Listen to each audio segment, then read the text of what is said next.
You think she belongs to you? That's what he said. Not whispered. Not muttered under his breath. Said it, loud and clear, while holding a glass of aged bourbon and wearing a $3,000 watch. His hand was resting on my sister's shoulder like he owned her. Like I was just background noise. The music was still playing. That obnoxious saxophone-heavy jazz she pretended to like for Jonah's sake. People were still clinking forks against champagne flutes. The caterers were passing plates of lamb and trout like everything was perfectly normal. But I wasn't breathing anymore. I'd been sitting there for the last 4 hours, watching everything, holding it in. My tie was too tight. My wife was somewhere near the bar, laughing too hard at a stranger's joke. The seat beside me was still warm from when Ellie kissed my cheek and said, "Thanks for everything. You're the reason I'm here." And now Jonah's father, Randall, had the nerve to say that? To me? He raised his glass toward me like a toast. Some men raise strong women. Some men get out of their way.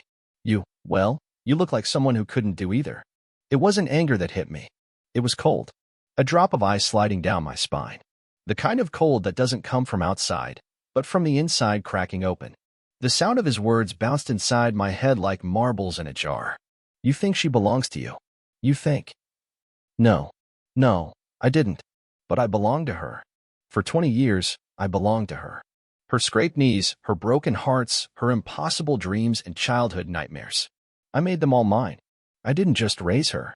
I gave up being me so that she could become her. And now this man, this smug, perfect suit-wearing man, thought I was just a detail, a shadow in a borrowed suit. He turned away like the moment was over. I stood up, didn't say a word. I walked straight to the mic, the one the DJ had just used to announce the cake cutting. There was no music now, just the sound of my shoes on the hardwood floor and the silence that followed me like a curtain being pulled.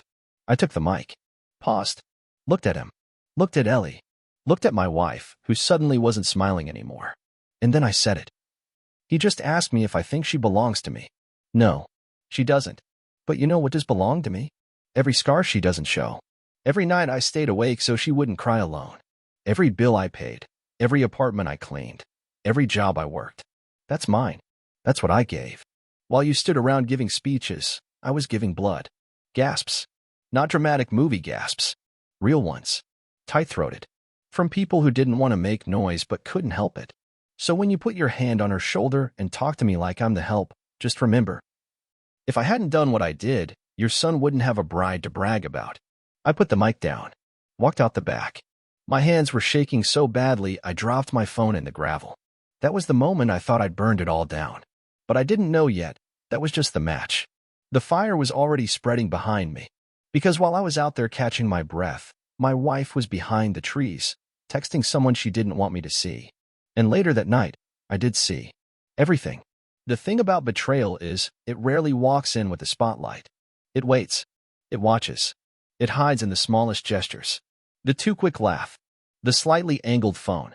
The kind of hug that doesn't pull you in, but holds you just far enough away so you can't feel the truth. After I left the microphone and stormed out into the gravel path behind the wedding tent, I didn't expect peace. I just needed oxygen. Air that wasn't filled with wine breath and fake congratulations.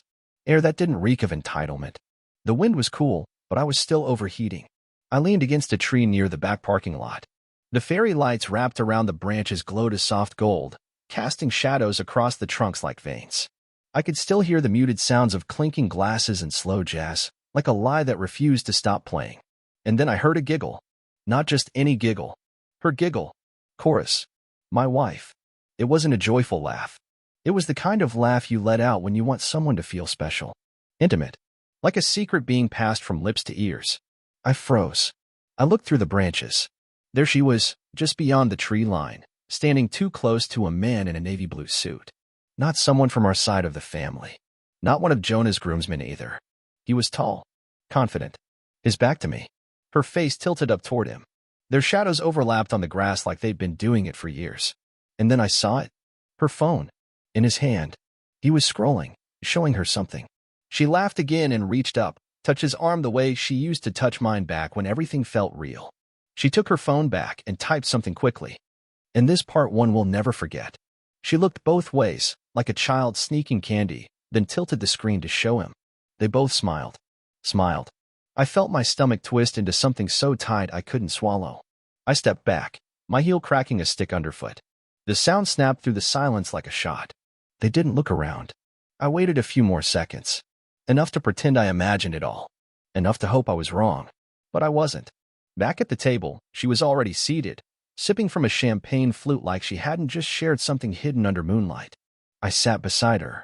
She didn't meet my eyes. Her phone buzzed in her clutch. She didn't touch it. But I did. When she got up to hug someone, I took it. Not proud of it. Not ashamed either. What I saw made my heart stall. His name was Logan, and their texts went back 11 months. Messages at 2 a.m. Saved photos. Voice notes. Videos that auto-deleted but left behind captions that didn't. Miss your hands. Counting hours till Friday. He'll never know. He's too distracted with raising his sister. That one hit me like a crowbar to the ribs. I locked the phone and set it down before she returned. I didn't say a word. Not yet. You see, the problem with betrayal isn't just the act itself. It's that moment you realize it was happening all along, while you were trying to keep everything else from falling apart. And the cruelest part? I would have forgiven her. If she had just told me. If she had looked me in the eyes and told me she was lost, I would have helped her find her way back. But she never gave me that chance. She didn't want forgiveness. She wanted freedom, without guilt. She wanted to walk away clean, while I stayed behind in the mess. But I wasn't going to let that happen. Not anymore. Not after what I saw next. Because the next morning, I found a photo in her deleted folder that changed everything. And it wasn't of Logan. I never thought a single photo could make my skin crawl. Not until that morning. After the wedding, we stayed in a rented cottage a few miles from the venue. Cora had insisted on one last quiet night before we flew home. I didn't sleep. She did, peacefully, like nothing had happened. She curled up in the hotel comforter, still wearing her makeup from the night before, one hand lazily draped over my chest like some kind of cruel joke. I stared at the ceiling and tried to convince myself I'd imagined it. The texts. The glances. The way her smile looked sharper when she thought no one was watching. But that false hope didn't last long. By 6 a.m., I was in the bathroom with her phone in my lap and a pit in my stomach. I had never been the kind of guy who snoops. Never wanted to be. But I already knew too much. My hands moved on their own. The messages with Logan? Deleted. All of them. Every thread, every photo, every file. But not completely. Most people don't know that some phones keep images in a recently deleted album for 30 days. And Cora, in her panic, had forgotten that. There were 18 items in there. 17 were familiar. Him in the driver's seat. Her legs across his lap. A photo of the two of them clinking wine glasses in a hotel room I didn't recognize. But the 18th? It wasn't of him. It was of me. Sleeping. The photo was taken from the foot of our bed. I was lying on my stomach, shirtless, sheets bunched around my waist. My arm was curled under my pillow. And across the image was a timestamp, 3:07 a.m. That's when it hit me. She had taken that photo. She had taken it while I was asleep and sent it to someone. I scrolled up in the deleted thread, pulled down with shaking hands until the partial preview of a message appeared just above it. He has no idea you're texting me with his back turned. You could literally say my name, and he wouldn't wake up. That message wasn't from Logan. It was from someone saved only as Jay. I tapped it. Nothing more. She had deleted the entire thread. But I remembered something. Last summer, we went to a barbecue at my boss's house. I worked part-time for a contractor named Jeremy, just a few days a week to help cover Ellie's wedding expenses. Jeremy had a brother named Jordan, a former college athlete turned real estate investor. Tall, tanned, the kind of guy who told stories with his sunglasses still on. Cora couldn't stop talking about him after that party. Said he reminded her of someone from her hometown. Said he had magnetic energy. That's what she called it. I had laughed then. Thought nothing of it. Now I was sweating through my shirt, in a silent bathroom, realizing that everything I believed about our marriage might be collapsing under the weight of her magnetism. But it didn't stop there. I made the mistake of checking her Google account, not her email, her location history. And that's when the pieces fell into place. Over the past 3 months, on nights when she said she was meeting coworkers for drinks or staying late to finish payroll, she had visited one address repeatedly. Not Logan's, not Jordan's, a small duplex on Cedar Avenue. It didn't belong to anyone I knew, but I checked public records, and the leaseholder was Savannah Hart, her best friend, the one who always said I was too intense, the one who once joked at dinner, "You sure he's straight? He's more obsessed with your sister than he is with you."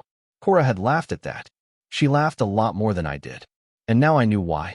Because Savannah was hiding something too. And whatever it was, it involved more than just Logan, more than just Jay, and more than just infidelity. There was a web of people around me, weaving lies like silk while I worked overtime and planned surprise anniversaries. And the scariest part? Ellie knew. She had to. That one message, "He's too distracted raising his sister," was written like an inside joke. Someone had told him that. Someone who knew me that well. Someone who had watched me work myself into the ground while they stabbed me in the back. But why? What did my sister know? What had she seen? I didn't say a word when Cora finally stirred and asked, "You okay?" I just smiled. "Yes," I whispered. And in that moment, I knew. The only way to survive this wasn't by confronting her. It was by watching, waiting, and figuring out just how deep this hole went before I lit a match and walked away forever. You can fake love. You can fake remorse. You can fake loyalty, laughter, even pain. But there's one thing no liar has ever mastered: surprise. And that's how I knew. The moment Ellie turned toward me in the kitchen the next day, when I told her, in the calmest voice I could muster, "I think Cora is cheating on me," I didn't even need her to answer. Her eyes widened for just a second too long. Her hands froze on the mug of coffee she was reaching for. And in that pause was everything. I didn't accuse her. I didn't corner her. I just observed. Because that's what I'd learned in the past 24 hours. Watch. Don't confront. Don't panic. Just collect. Ellie had stopped by the cottage to say goodbye before their honeymoon flight. She was glowing. New ring, messy hair from the night before, wearing one of Jonah's oversized hoodies like she'd already begun building a life. She kissed me on the cheek, poured us both coffee, and acted like the night before hadn't happened. Like her new father-in-law hadn't humiliated me in front of the entire wedding party. But I hadn't forgotten. And now that I knew she knew something about Cora, it all felt connected. I let her ramble for a while. About how the food was amazing. About the playlist being too slow. About how she thought Jonah's groomsman Tate had cried during the vows. And then, casually, while stirring my coffee with a spoon that was already clean, I said, "Hey, weird question. Did you ever notice anything strange about Cora lately?" She blinked. "Like what?" "I don't know. Late nights. Phone stuff. Just felt a little off." There it was again. That flicker in her expression. Like a candle in wind. "I mean," she said carefully, "she's been busy. You know how work is. Deadlines. Clients." "Sure," I nodded. "I just found a photo she took of me while I was sleeping." She went still. "She sent it to someone," I added, softer now. "Not Logan. Someone saved as Jay. Or maybe even Savannah." Ellie looked down at her coffee. "Did you know?" Silence. She didn't look at me. She didn't lie either. She just asked a different question. "What are you gonna do?" That was my answer. I stood up and walked to the window. The Vermont hills rolled out in front of us like a painting I couldn't afford. I didn't respond for a long time. Not because I didn't have thoughts, but because I had too many. And all of them were heavy. "Nothing," I finally said. "Not yet." She came up behind me, touched my arm. "Milo, I didn't want you to get hurt. You didn't tell me." "I couldn't." "Why?" Her voice dropped, almost to a whisper. "Because she's not just cheating." I turned. "What do you mean?" Ellie looked me dead in the eyes and said, "You think it's just one guy? Just Logan or Jordan or whoever?" "Milo, there's a group chat. A private one. I saw it by accident on Savannah's phone 2 weeks ago. They talk about men like poker hands. Trades. Who gets who? Who's boring? Who's still willing to fund the fantasy? You were on that list." I felt my breath catch. "What do you mean?" "I was on a list. You were a bet." The silence in the room could have snapped glass. "Cora told them," Ellie continued, "that she could keep you in place while doing whatever she wanted. That you were so focused on being the perfect big brother that you wouldn't notice if the world burned around you." My vision blurred. "They called you the safe house. Like a shelter. Something to keep them warm between storms." And just like that, the part of me that still wanted to believe in Cora collapsed. Ellie handed me her phone, scrolled through her photo gallery. I screenshotted what I could. There it was. A screenshot of a message from Savannah to Cora. "Still at Milo's? Damn, you got the best setup. He's loyal, broke, and blind." And underneath that, "Just wait till you ask him for a baby. Then you're locked in forever." I don't remember putting the phone down. I don't remember leaving the room. All I remember is walking into the woods behind the cottage, where the trees swallowed the sound of my breath, where the wind didn't feel like air, it felt like judgment. I dropped to my knees. I didn't cry. I didn't scream. I didn't rage. I just sat there. A man reduced to data in a chat thread. A life boiled down to a punchline in a conversation I was never meant to hear. They called me the safe house. But they forgot one thing. Even a safe house can be demolished. Quietly, brick by brick, until all that's left is a single foundation and the choice to rebuild it without anyone inside. And so I made a decision. Not to confront, not to explain, but to vanish. Because if I stayed, I'd become exactly what they named me. And I'd rather burn alone than be their shelter. There's a moment, right after you decide to disappear, when everything feels terrifyingly still. Like the universe is holding its breath to see if you'll go through with it. I didn't pack a bag, didn't leave a note, didn't even turn my phone off. I just walked away. I left Cora sleeping in that rental cottage, her wedding dress from the night before still tossed over a chair, like it meant something. I left the keys on the table, left my wallet on the counter, left the person I was trying to be in pieces on the kitchen floor. 3 hours later, I was in a bus station in Albany, wearing an old hoodie and sunglasses, scrolling through Google Maps like a tourist who had lost his itinerary and decided to start walking in the opposite direction. I picked a town at random. Birchfield. Population, tiny. Somewhere in upstate New York, where no one cared who you were unless you were blocking traffic or stealing gas. I got a cheap motel with stained walls and a bed that felt like punishment. And for the first 2 days, I didn't move much. I slept too much, ate too little, stared at the wall long enough to start noticing shapes in the paint. But I was free. That was the strange part. I'd expected the pain, the betrayal, the grief. But what I hadn't expected was that sliver of light inside my chest. I wasn't covering for anyone anymore. I wasn't ignoring red flags or playing the good husband while my wife texted her way through half my contact list. I wasn't trying to outlove disloyalty. I was just alone. And weirdly, that felt clean. Until day 5. That's when I got the email. It wasn't from Cora. It was from Ellie. Subject line, "Are you alive?" I stared at it for a long time before opening it. You don't have to reply. I just need to know you're breathing. Cora's panicking. She filed a missing person report. She's telling people you ran off after the wedding and that you might be unstable. She's trying to spin it like you cracked.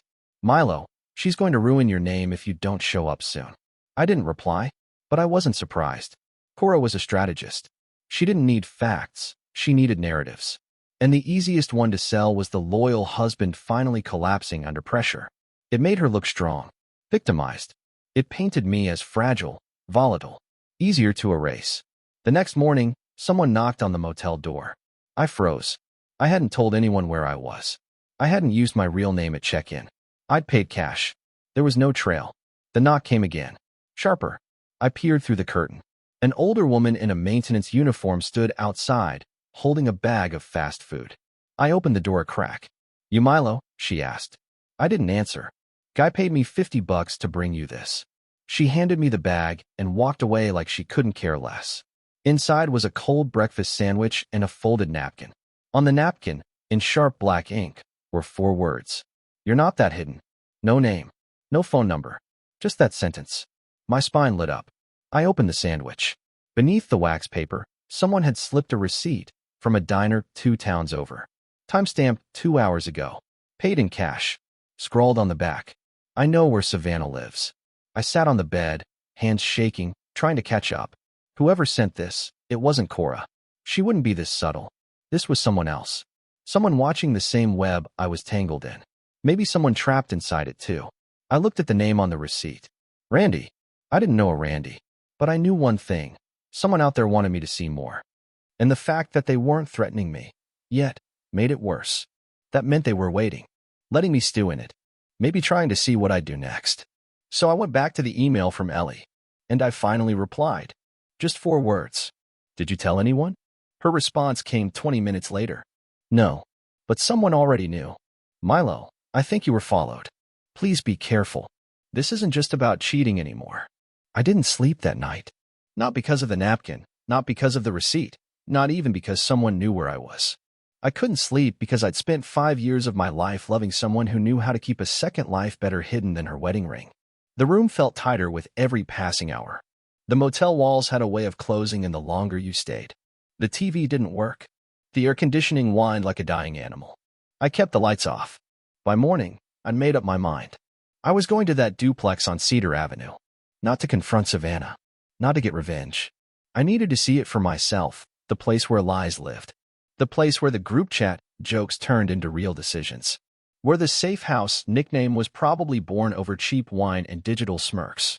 I borrowed a bike from a drunk guy behind the gas station. He said I could have it if I bought him 2 breakfast burritos. I did. It took me 45 minutes to ride into town, my hoodie up, head low. Birchfield was the kind of place where neighbors stared too long and talked too fast. By the time I reached Cedar Avenue, I felt like everyone knew what I'd done, even if they didn't know my name.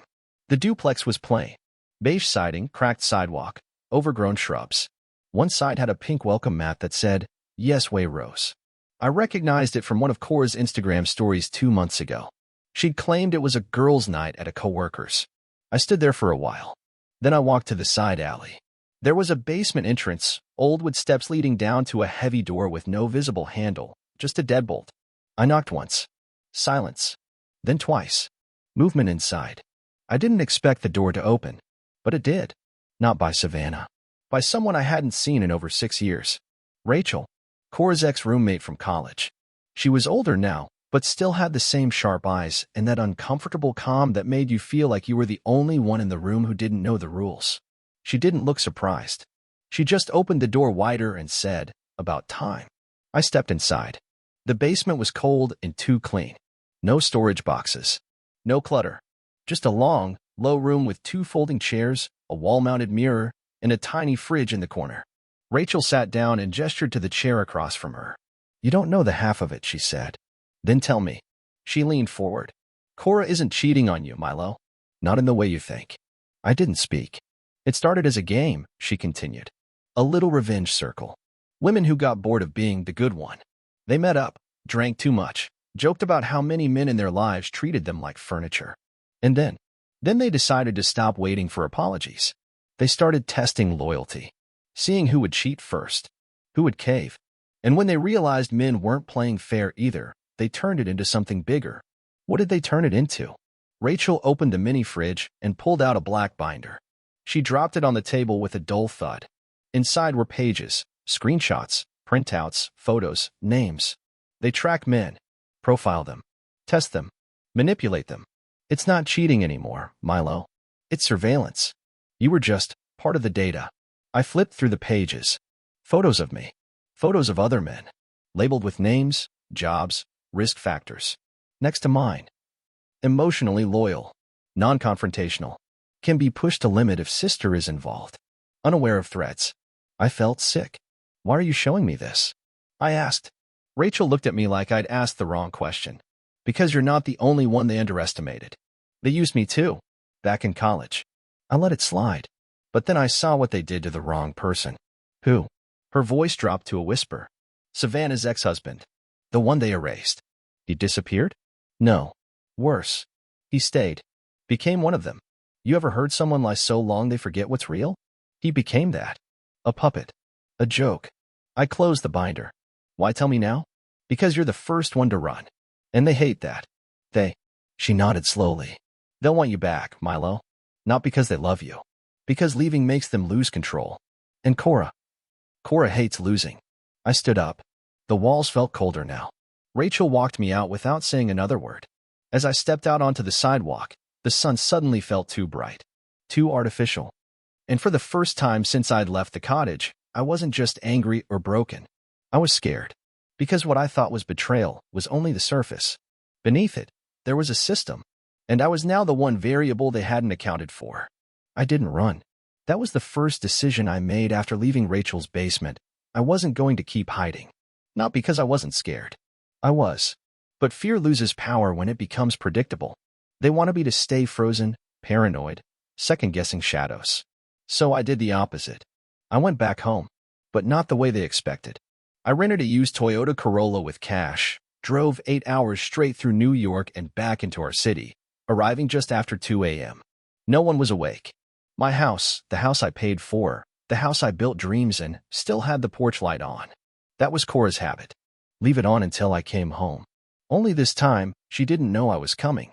I parked 4 blocks away and walked the rest of the distance on foot. Hoodie up, baseball cap pulled low. I took the back alley, slipped through the gate I never fixed, and slid the spare key out from under the flower pot I told her we should move years ago. The inside of the house smelled like lavender candles and something artificial, the kind of smell you use to hide the fact that nothing's clean underneath. The hallway light was on. Her purse was hanging off the stair rail. The TV was playing a muted home renovation show in the living room, but no one was watching. I walked upstairs like I was moving through someone else's dream. She was in bed, sleeping like the universe had forgiven her for everything. Arms stretched out, face peaceful. The same woman who used to whisper, "Don't die," every time I left the house for a night shift, now sleeping like she hadn't buried me in silence for months. I didn't wake her. I didn't speak. I walked to my office. The one she never entered. The one I'd locked after the fight we had last winter, when she said I hid too much, and I said she took too much for granted. She didn't know I kept my backups there. Old phones, flash drives, even a camcorder I hadn't used since Ellie's graduation. It was all still in the cabinet, untouched. I spent the next 5 hours pulling files. Voice memos, texts, old arguments I'd recorded by accident through dictation apps. Footage of her laughing with Logan at a Christmas party where I was standing 5 feet away. GPS logs from her tablet synced through our cloud. She had no idea how much she'd shared with me, unintentionally, over the years. But that wasn't the real prize. The real prize was the burner phone I found taped inside the back of a framed photo. It was hers. The one I thought she'd lost on that trip to Phoenix. It wasn't lost. It was hidden. And inside were screenshots. Dozens. Voice messages. Group chat logs. Photos. Polls. Even actual voting polls on things like who's most likely to suspect first? Who's safest to keep around for stability? Who would break if tested? And under the last one, a name. Milo, 64% say yes. My hands were shaking, not because I was shocked, but because it confirmed everything I hadn't wanted to believe. I wasn't just betrayed. I was studied, measured, tested, like a lab rat in a marriage costume. I copied everything to a fresh USB drive. Then I left. Quietly. I didn't take anything with me. Not clothes. Not money. Not my phone. The only thing I carried was that USB and a notebook I found in the garage where I used to scribble down quotes that kept me going. I hadn't touched it in years. But I opened it as I sat on a bench downtown, watching the morning buses start their route. On the inside cover was something I'd written after Ellie's high school graduation. If I protect others long enough, maybe someone will finally protect me back. And now I knew why that never happened. Because I wasn't surrounded by people who saw protection as something sacred. I was surrounded by people who saw it as a service, a function, a weakness. And now I had proof. And I wasn't going to scream it into the void. I was going to deliver it quietly to the only place that still believed in consequences. Because I knew something else, too. Savannah worked for a nonprofit focused on women's outreach. Cora managed HR at a financial firm with strict moral clauses. Logan ran a local campaign for city council. In Jordan, he was already under investigation for a harassment complaint. They built a secret world where they played with people's lives like chess pieces. And I was done being the pawn. I was going to be the one who tipped the board. 2 weeks passed before I made a single move. No texts. No calls. No more sneaking back to the house or checking where she was. I didn't care. I had what I needed. And for the first time in what felt like years, I wasn't reacting. I was preparing. The USB drive was encrypted and copied 3 times. One went into a locked deposit box under an alias. One I mailed to a reporter at a mid-sized investigative blog in Portland who once published a piece titled, "The Quiet Cult of Emotional Control." And the last? That one I delivered myself. It was raining the day I walked into the building where Savannah worked. A sleek office in a glass tower filled with awards and empowerment slogans pasted on every wall. I walked in wearing jeans and a windbreaker, asked for her by name at the front desk. The receptionist smiled until she saw the folder in my hand. Then her eyes dropped. 5 minutes later, Savannah came down in heels that clacked too hard and a silk blouse like she was ready for a panel discussion. But the second she saw me, her face changed. She didn't say my name. Just, "What do you want?" I held out the folder. "This isn't a threat. This isn't blackmail. This is a chance." "A chance for what?" she asked, cold. "To stop." She hesitated, reached for the folder, but I pulled it back slightly. "Read it. Know what I have. Know what others will see soon. And then ask yourself, when this comes out, will you still say it was just a joke? Just a game? Or will you realize how far it went? I handed it to her and walked away. No threats. No final line. No drama. Because I'd already said everything I needed to say without opening my mouth. The next week was chaos, but not for me. Ellie texted me that Cora's company put her on administrative review after an anonymous tip. Savannah removed herself from the board of her organization to focus on personal matters. Jordan's campaign website went offline. And Logan? He posted a tone-deaf statement about consent in modern relationships that backfired so hard the comment section had to be locked. I watched from the outside, quietly, not to enjoy their fall, but to remember what peace looked like. And then, one Sunday morning, I walked to the post office to pick up a package. It was from Ellie. A small, flat envelope with no return address. Inside was a single photo. A younger me, asleep on the couch, Ellie curled up on my chest, maybe 10 years old. Her handwriting on the back said, "You were never the safe house. You were the storm that kept us alive." I sat on the steps of that post office for 20 minutes before I could move again. I didn't cry, but something cracked open, something gentle. I thought I'd end this story with revenge. But what I got was better. I got distance. I got silence. I got myself. Now, I live in a small coastal town where no one knows my name. I work in a mechanic's shop, fix things with my hands, and go entire days without thinking about who I used to be. And when people ask if I'm married, I just smile and say, not anymore. But I once loved harder than I should have. And that counts for something. They never expected me to speak. But I did. And in the end, it wasn't my silence that destroyed them. It was their own words, finally heard.